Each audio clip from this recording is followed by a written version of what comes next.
এটা আমরা শুরু করতে যাচ্ছি। তো শুরু করার আগে প্রথমে যেটা শিশিরাঙ্ক কি, আপেক্ষিক আর্দ্রতা কি, এগুলো আশা করি মোটামুটি জানা আছে। এখন আমরা প্রথমে ওই শুষ্ক বাল্ব আর সিক্ত বাল্ব এই বিষয়টাকে বুঝি। তো ওই বিষয়ের শিশিরাঙ্কের একটা সূত্র আছে যে শিশিরাঙ্ক থিতা সমান হবে θ1 মাইনাস জি মানে গ্লেইসারের ধ্রুবক ইন্টু θ1 মাইনাস θ2। এখন ওখানে বলা হয়েছে যে θ1 যদি শুষ্ক বাল্বের পার্ট। এখন শুষ্ক বাল্বের পার্ট বলতে কি বুঝি আমরা? বায়ুর তাপমাত্রা বা শুষ্ক বায়ুর তাপমাত্রা, অর্থাৎ ওই মানে যে আমরা বিষয়টা জানছিলাম যে এখানে এরকম একটা থাকবে, এখানে একটা শুষ্ক বাল্ব থাকবে, এখানে একটা সিক্ত বাল্ব থাকবে। তো ওটার সাথে শিশিরাঙ্ক নির্ণয় করার ক্ষেত্রে যে মানগুলো দেওয়া থাকে, যে একটা দেওয়া থাকে শুধুমাত্র বায়ুর তাপমাত্রা, আর একটা দেওয়া থাকে যে বায়ুতে যদি জলীয় বাষ্প থাকে সেটা থাকলে তাপমাত্রা কত হবে, এবং এই দুইটা এই সূত্রের সাহায্যে তখন আমরা শিশিরাঙ্কটা বের করতে পারি। তার মানে এখানে আমরা জানি যে ওই শুষ্ক বাল্ব এবং সিক্ত বাল্ব থেকে শিশিরাঙ্ক নির্ণয়ের সূত্র হলো যে থিতা, মানে শিশিরাঙ্ক যদি থিতা হয় তাহলে θ1 অর্থাৎ শুষ্ক বায়ু বা শুধু বায়ুর যে তাপমাত্রা সেটা দেয়া থাকবে, বিয়োগ করতে হবে গ্লেইসারের ধ্রুবক ইন্টু θ1 অর্থাৎ বায়ুর তাপমাত্রা বিয়োগ θ2 অর্থাৎ ভেজা বা সিক্ত বাল্বের পার্ট বা জলীয় বাষ্প থাকা অবস্থায় তাপমাত্রা। তার মানে θ1 θ2 এই বিষয়টাকে ক্লিয়ার হতে হবে যে θ1 বলতে কী বোঝাচ্ছে, যে সেখানে বাতাসে জলীয় বাষ্প নাই এমন অবস্থায় বায়ুর যে তাপমাত্রাটা, আর একটা হচ্ছে বাতাসে জলীয় বাষ্প আছে সেই অবস্থায় বায়ুর তাপমাত্রাটা। এই দুইটা ক্যালকুলেশন করে আমরা শিশিরাঙ্ক পেতে পারি। শিশিরাঙ্ক হলো যে সম্পৃক্ত বায়ুর তাপমাত্রা, শিশিরাঙ্ক কিন্তু একটা তাপমাত্রা, এটা মাথায় রাখতে হবে। আর আপেক্ষিক আর্দ্রতা আমরা কি জানি? শিশিরাঙ্কে বাষ্পচাপ আর শুধু বায়ুর বাষ্পচাপ, অর্থাৎ থিতাতে বাষ্পচাপ ভাগ θ1তে বাষ্পচাপ। এখন এইটা বোঝানোর উদ্দেশ্য আমার এটাই যে যদি গ্রেলুসিকে শুষ্ক বায়ুর তাপমাত্রা দেওয়া থাকে আর ভেজা বায়ুর তাপমাত্রা দেওয়া থাকে, সেখান থেকে আমরা শিশিরাঙ্ক হিসেবটা বের করতে পারি। কিন্তু সেখান থেকে আপেক্ষিক আর্দ্রতা বের করবো কীভাবে? বের করবো এইভাবে যে আমরা জানি শিশিরাঙ্কে বাষ্পচাপ, অর্থাৎ এই যে থিতাটা বের করলাম সেটার বাষ্পচাপ, আর শুষ্ক বায়ুর তাপমাত্রার বাষ্পচাপ সেটা হয়তো প্রশ্নে উল্লেখ থাকবে না, কিন্তু আমরা যদি এইটা জানি যে এই θ1 বলতেই বোঝানো হয় যে শুষ্ক বায়ুর তাপমাত্রা, তাহলে তখন আমরা এই শুষ্ক বায়ুর অর্থাৎ θ1 যেটা দেওয়া থাকবে তার তাপমাত্রাটা দিয়ে ক্যালকুলেশন করে আমরা আপেক্ষিক আর্দ্রতা 100% মানলেই আপেক্ষিক আর্দ্রতা পেয়ে যাব। তো এটা হলো ঘটনা। এখন আপেক্ষিক আর্দ্রতা বেশি মানে কি? অর্থাৎ বাতাসে জলীয় বাষ্প বেশি, আর্দ্রতা মানে ভেজা, আর ভেজা কথাটা শুধু জলীয় বাষ্প মানে পানির সাথে যাবে। এখন আপেক্ষিক আর্দ্রতা 60% মানে কি? যদি 100 বায়ু যদি 100 থাকে তার মধ্যে 60 ভাগ জলীয় বাষ্প আছে, অর্থাৎ 100 ভাগ বাতাসের মধ্যে 60 ভাগ জলীয় বাষ্প আছে। আপেক্ষিক আর্দ্রতা 70% মানে তাহলে 70 ভাগ জলীয় বাষ্প আছে। সেক্ষেত্রে আপেক্ষিক আর্দ্রতা 70 যেটার বেশি সেখানে জলীয় বাষ্প বেশি থাকবে, এবং সেখানে কি হবে সেটা আমরা দেখি যে জলীয় বাষ্প যদি বেশি থাকে তাহলে ঘাম শুকাবে ধীরে, কারণ ঘাম শুকানো মানে হলো কি, আমাদের ঘামটা ফিনিশ হয়ে যাওয়া লাগবে, ফিনিশ হতে হলে ঘামটাকে বাষ্পীভূত হতে হবে। কিন্তু বাতাসে যদি জলীয় বাষ্প বেশি থাকে তাহলে সেখানে নতুন করে বাষ্প তৈরি হতে কষ্ট হবে, তাই ঘামটা ধীরে শুকাবে। কাপড়ও শুকাবে ধীরে, কারণ এই কাপড়ের পানিগুলো তো উধাও হতে হবে, উধাও হতে গেলে বাতাসে যদি জলীয় বাষ্প বেশি থাকে সেখানে উধাও হতে পাবে না, ফলে আমাদের কষ্ট হবে, যন্ত্রণা লাগবে যে কাপড়ও শুকাচ্ছে না, ঘামও শুকাচ্ছে না, মানে মোট কথা অস্বস্তি যদি থাকে সেই বিষয়টিও জলীয় বাষ্প যেখানে বেশি সেখানে বেশি থাকবে। তাহলে আশা করি এই বিষয়টা আমরা বুঝতে পারলাম।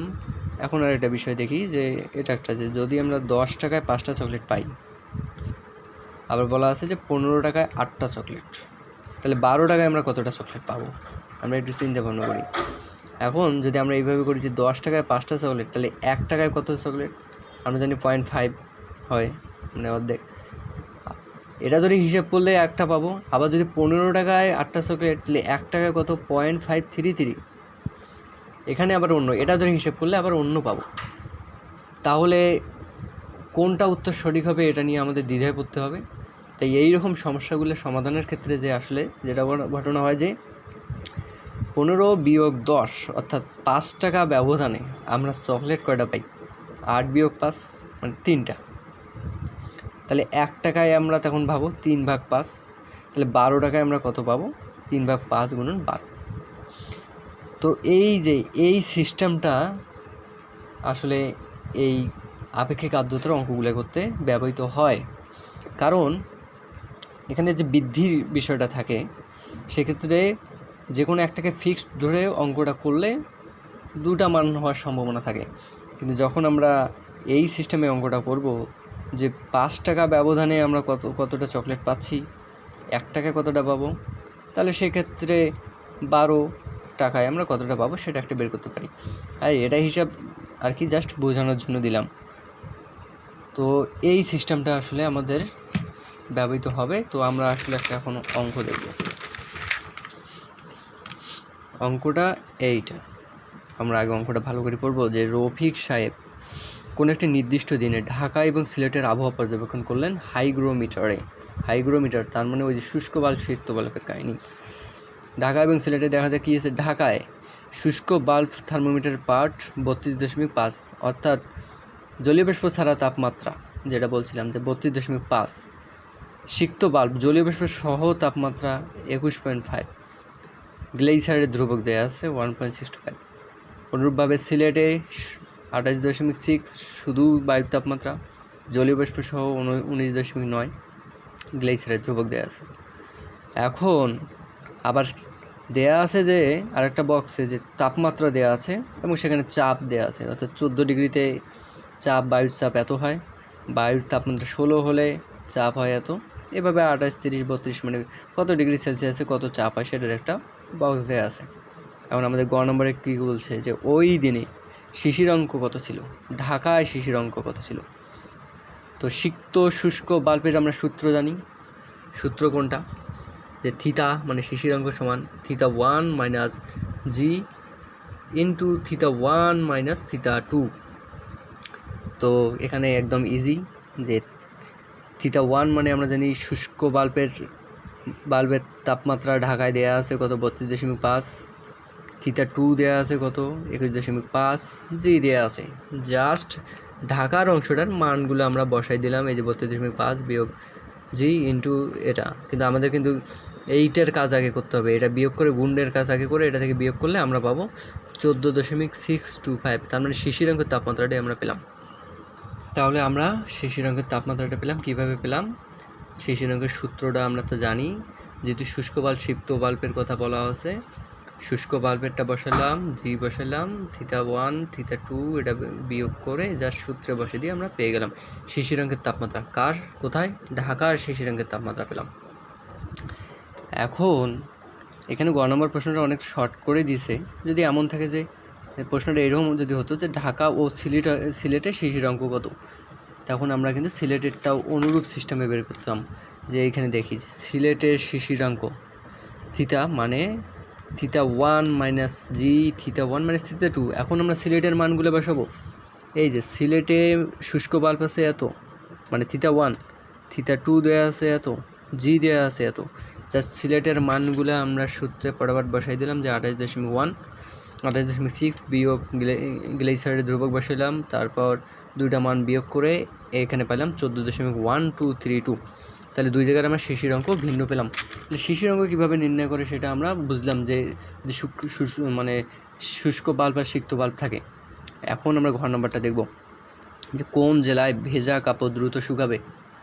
এখন ভেজা কাপড় দ্রুত শুকাবে কিনা আমি একটু আগে বলছি যে যেখানে আপেক্ষিক আর্দ্রতা বেশি থাকে সেখানে একটু কম দ্রুত শুকায়, আর যেখানে বেশি থাকে যদি যেখানে কম থাকে সেখানে দ্রুত শুকায়, আর যেখানে বেশি থাকে সেখানে একটু ধীরে শুকায়।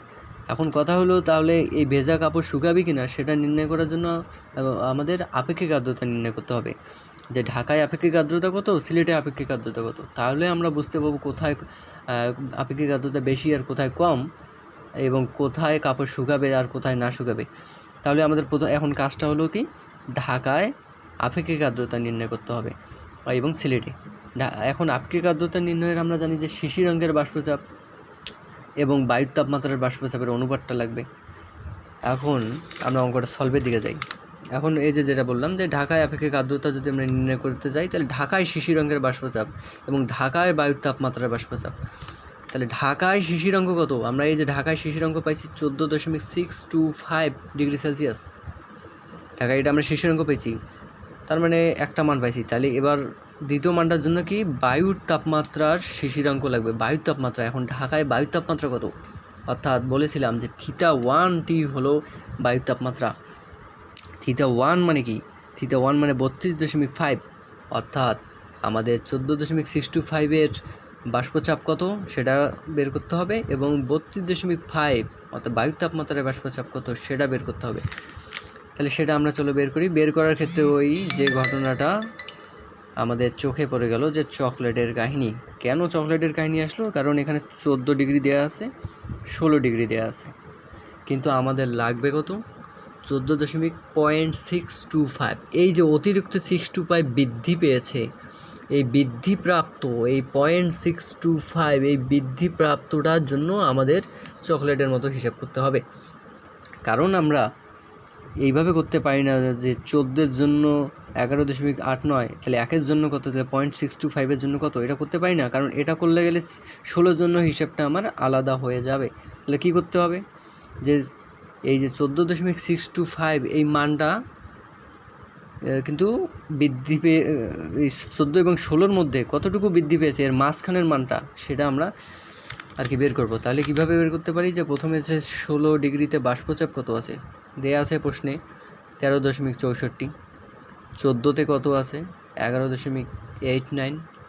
তাহলে আমরা ওই ব্যবধানের সিস্টেমে যাবো যে 2 ডিগ্রিতে, তাহলে 2 ডিগ্রি ব্যবধানে বাষ্পচাপ হবে, এই দুটো বিয়োগ করে দেবো, এইখানে বিয়োগ 1.75।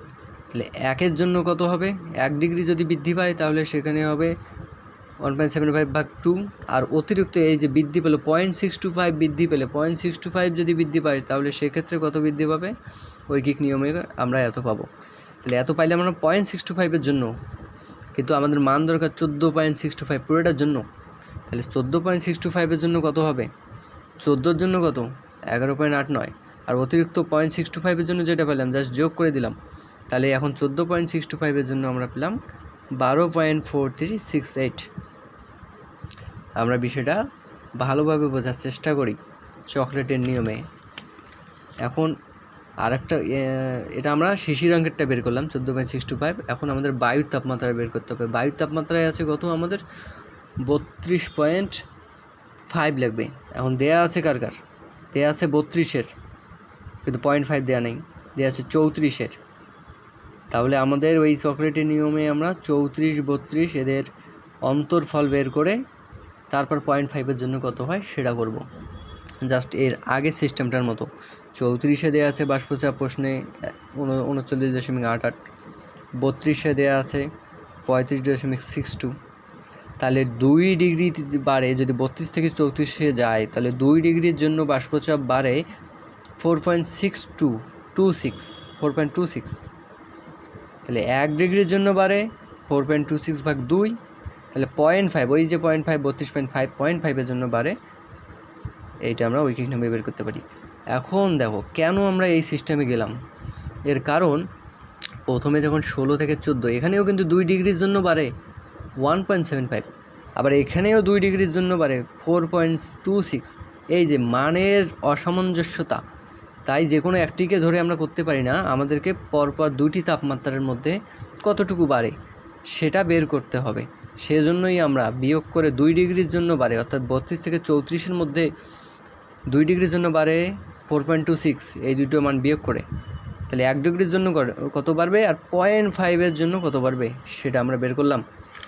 এখন আমরা 32 ডিগ্রি বাষ্পচাপ, তাহলে 32.5 পুরোটাই তাহলে কত হবে? 32-এর জন্য হচ্ছে 35.62 আর যোগ করে দিলাম 1.065, তার মানে 32.5-এর জন্য আমরা পেলাম 36.685। তাহলে আমাদের কাঙ্ক্ষিত যে দুইটা মান সেটা আমরা পেয়ে গেলাম। একটা হলো শিশিরাঙ্কে কত, শিশিরাঙ্কে বাষ্পচাপ হলো 12.4368, 32.5-এ আমরা বের করলাম, জাস্ট 100% গুণ করে দিলাম, আমরা আপেক্ষিক আর্দ্রতা পেলাম 33.9। বিষয়টা কিন্তু অনেক সিম্পল, ক্যালকুলেশনগুলো একই, শুধু ধাপে ধাপে যেতে হবে। এখন এটা আমরা ঢাকার পেলাম, ঢাকার আপেক্ষিক আর্দ্রতা। আমাদের সিলেটের বের করতে হবে। এবার সিলেটের জন্য আমরা কি করব? সিলেটের আমরা শিশির অঙ্ক কত পাইছি? সিলেটের শিশির অঙ্ক পাইছি 14.1232, 14.1232, শুধু 14 না, 0.1232 অতিরিক্ত। এই 0.1232 জন্য কত সেটা আগে বের করতে হবে আমাদের। সিম্পলভাবে যে 16-র জন্য দেয়া আছে প্রশ্নে 13.64, 14-র জন্য দেয়া আছে 11.89, তাহলে 2 ডিগ্রির জন্য বাড়ে বাষ্পচাপ 1.75, যেটা এর ঢাকার ক্ষেত্রেও হয়েছিল। তাহলে 1-এর জন্য কত এবং 0.1232-র জন্য কত সেটা আমরা বের করলাম জাস্ট ঐকিক নিয়ম কাজে লেখায়। তাহলে এই যে 0.1232-র জন্য আমরা কত পাইলাম? 0.1078। আর 14-র জন্য আমরা কত পাইছি? দেয়া আছে 11.89। তাহলে পুরাটার জন্য কত পাইলাম? যোগ করে দিলাম এই অতিরিক্তটার এবং 14-এর দুইটা যোগ করলে আমরা পেলাম 11.9978। এটা কত পেলাম আমরা? সিলেটের শিশির অঙ্কের পাইলাম। আপেক্ষিক আর্দ্রতা নির্ণয় করতে গেলে সিলেটের শুষ্ক বায়ুটাও আমাদের বের করতে হবে। সিলেটের শুষ্ক বায়ুর জন্য কত আছে? 28.6 ডিগ্রি, 28.6 ডিগ্রি। আর এখানে মান কত দেওয়া আছে? 28-এর মান দেওয়া আছে, 30-এর দেওয়া আছে, 0.6-এর নেই, অর্থাৎ 28 থেকে 0.6 বৃদ্ধি পেয়েছে। তার মানে এই দুটার মধ্যে কানেকশন হবে। এখন তাহলে আমরা 0.6-এর জন্য কত হয় সেটা আমরা দেখলাম যে এখানে 30-এর জন্য বাষ্পচাপ আছে 31.83, 28-এর জন্য বাষ্পচাপ দেওয়া আছে 28.38। তাহলে 2 ডিগ্রি যদি বাড়ে, এই 28 থেকে 30-এর মধ্যে 2 ডিগ্রির জন্য হয় 3.45, 1 ডিগ্রির জন্য হয় কত? 0.6 ডিগ্রির জন্য কত হয় সেটা বের করলাম। এখানে একটা বিষয় লক্ষণীয়, প্রতি ক্ষেত্রে কিন্তু আমরা 2 ডিগ্রি ব্যবধান বের করতেছি, কিন্তু মানগুলো সমান আসতেছে না। এখানে 3.45, এর আগে দেখলাম 1.75। এই যে মানের যে অসামঞ্জস্যতা, অর্থাৎ তাপমাত্রা তো বৃদ্ধির সাথে সাথে জলীয় বাষ্পের পরিমাণটা সমহারে বৃদ্ধি পায় না। তাই আমরা একটা ফিক্সড নিয়মে যেতে পারি না। আমাদের প্রতি ক্ষেত্রেই, অর্থাৎ 28 থেকে 30-এ গেলে এর এই যে বাড়লো, এই বাড়ার জন্য আমরা একটা বের করলাম। আবার 14 থেকে 16 এই বাড়ার জন্য আবার বের করলাম। আবার 30 থেকে 32 এই যে বাড়া, এই যে ধাপে ধাপে আর কি বৃদ্ধিটা, সেটার জন্য সেটা বের করতেছি। কিন্তু কেন বের করতেছি? আমাদের তো সবগুলোই বের করতে হচ্ছে না, আমাদের বের করতে হচ্ছে যে আমাদের 28.6 যেমন এখানে দেওয়া আছে, তাহলে এটা হলো বায়ুর শুষ্ক বায়ুর তাপমাত্রা। তো আমাদের শুষ্ক বায়ুর তাপমাত্রায় বাষ্পচাপটা যেহেতু লাগে, সেই জন্য আমরা যেটা প্রয়োজন সেটা শুধু কাজে লাগাচ্ছি। তাহলে আমরা এখানে ওই অনুরূপভাবে 2-এর জন্য পাইলাম, 1-এর জন্য পাইলাম, 0.6-এর জন্য কত পেলাম? এত। তাহলে 28.6-এর জন্য কত পাবো? 28-এর জন্য দেয়া আছে এবং 0.6-এর জন্য পেয়েছি, জাস্ট যোগ করে দিয়ে 29.415 মিলিমিটার মার্কেট পেলাম। তাহলে আমাদের কাঙ্ক্ষিত দুটি মান, এই যে আগের পৃষ্ঠায় আমরা শিশির অঙ্কটা বের করলাম, পরের পৃষ্ঠায় আমরা বায়ুর তাপমাত্রাটা পেলাম। এখন আপেক্ষিক আর্দ্রতা আমাদের কত হবে? শিশির অঙ্কের বাষ্পচাপ আর বায়ুর তাপমাত্রার বাষ্পচাপ বসাই দিলাম, 100% করলাম, গুণ 40.788%। এখন এই যে সিলেটের আপেক্ষিক আর্দ্রতার মান ঢাকার থেকে বেশি হলে কাপড় কম শুকাবে, কম ধীরে শুকাবে। তাই কাপড় কোথায় বেশি শুকাবে? ঢাকায় যেহেতু কম, তাই ঢাকায় ভেজা কাপড় তাড়াতাড়ি শুকাবে। অঙ্কের কাহিনী কিন্তু শেষ। তাহলে অঙ্কটা যদি আমরা রিভিশন দিতে যাই, তাহলে প্রথমে আমাদের যেহেতু কোথায় কাপড় কম শুকাবে না বেশি শুকাবে, আমাদের আপেক্ষিক আর্দ্রতা দরকার। আপেক্ষিক আর্দ্রতার আমরা তুলনা করব। আপেক্ষিক আর্দ্রতার জন্য আমাদের কী কী দরকার? শিশির অঙ্কের বাষ্পচাপ দরকার, শুষ্ক বায়ুর তাপমাত্রায় বাষ্পচাপ দরকার।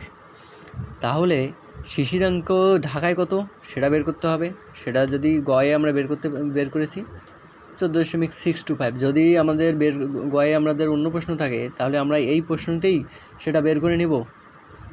জাস্ট সিম্পল এই গ্রেলিসকের হাইড্রোমিটারের যে সূত্র, সেটা জাস্ট বসাই দিয়ে আমরা বের করে নিয়ে দেবো 14.625। এখন আমাদের দেখতে হবে 14.625-এ বাষ্পচাপ কত। প্রশ্নে যেহেতু 14 দেওয়া আছে, 16 দেওয়া আছে, কিন্তু এই অতিরিক্ত 0.625 দেওয়া নেই। তাই আমরা 16-তে দেওয়া আছে যেটা, 14-তে দেওয়া আছে যেটা, ওটা বিয়োগ করলাম। বিয়োগ করে 2 ডিগ্রিতে কতটুকু সেটা বের করলাম। মানে এভাবে হিসেব করে আমরা 0.625-এ কত সেই বাষ্পচাপটা বের করলাম। বের করে 14.625 পুরোটাই কত সেটা কীভাবে বের করলাম? 14টা আর 0.625-এরটা দুইটা যোগ করে দিলাম, যোগ করে আমরা পেলাম সেমভাবে এটা আমরা পেলাম কত, শিশিরাঙ্গেরটা পেলাম, ঢাকার শিশিরাঙ্গেরটা পেলাম। আমাদের দরকার ঢাকার আপেক্ষিক আর্দ্রতা, সেজন্য আমাদের আরেকটা মান দরকার, সেটা হলো শুষ্ক বায়ুর বাষ্পচাপ। এখন ঢাকায় শুষ্ক বায়ু কত দেওয়া আছে, 32.5, তাহলে 32.5, তাহলে 34 এবং 32 মানে এর মধ্যে আমরা হিসাব করবো অবশ্যই, যেহেতু 32 থেকে বেড়েছে 0.5, তাই 34-এ দেওয়া আছে যত, 32-এ দেওয়া আছে তত, ওগুলো লিখলাম, লিখে আমরা এখান থেকে 0.5-এরটা হিসাব করলাম। এতে করে আমরা 32.5-এর বাষ্পচাপটা টোটাল 32-এরটা এবং 0.5-এরটা যোগ করে পেলাম। এখন আমরা সূত্রে সোজাসুজি আপেক্ষিক আর্দ্রতার সূত্রে বের করলাম, শিশিরাঙ্গেরটা শুষ্ক বায়ুটা 100% হয়ে গেল। এটা আমরা ঢাকার পেলাম 33.9। আমাদের এখন সিলেটের দরকার দুটা মান, একটা শিশিরাঙ্গের, একটা শুষ্ক বায়ু। সিলেটের শিশিরাঙ্গ কত, এই যে আমরা একদম θ1 - g, θ1 - θ2 এখানে বর্গ করে পেলাম 14.1232। এটা আমরা সিলেটের শিশিরাঙ্গ পেলাম। আর সিলেটের আরেকটা মান আমাদের দরকার শুষ্ক বায়ু। শুষ্ক বায়ুটা কত হচ্ছে 28.6। কাহিনি সেম, 16 থেকে 14-এর মধ্যে আমরা হিসেব করে 0.1232-টার জন্য বের করলাম, বের করে পুরা 14.1232-র মানটা বের করলাম, যোগ করে শিশিরাঙ্গেরটা পেলাম। তারপর আমাদের 28.6-এরটা আমরা সেমভাবে বের করলাম, যে 0.6-এর জন্য কত সেটা বের করে 28.6-এরটা যোগ করে বের করলাম। তারপর দুইটা অনুপাত করে গুণ করে দিলাম, শিশিরাঙ্গেরটা 28.6-এরটা দিয়ে আমরা আপেক্ষিক আর্দ্রতা তুলনা করলাম, অঙ্কও শেষ হয়ে গেল।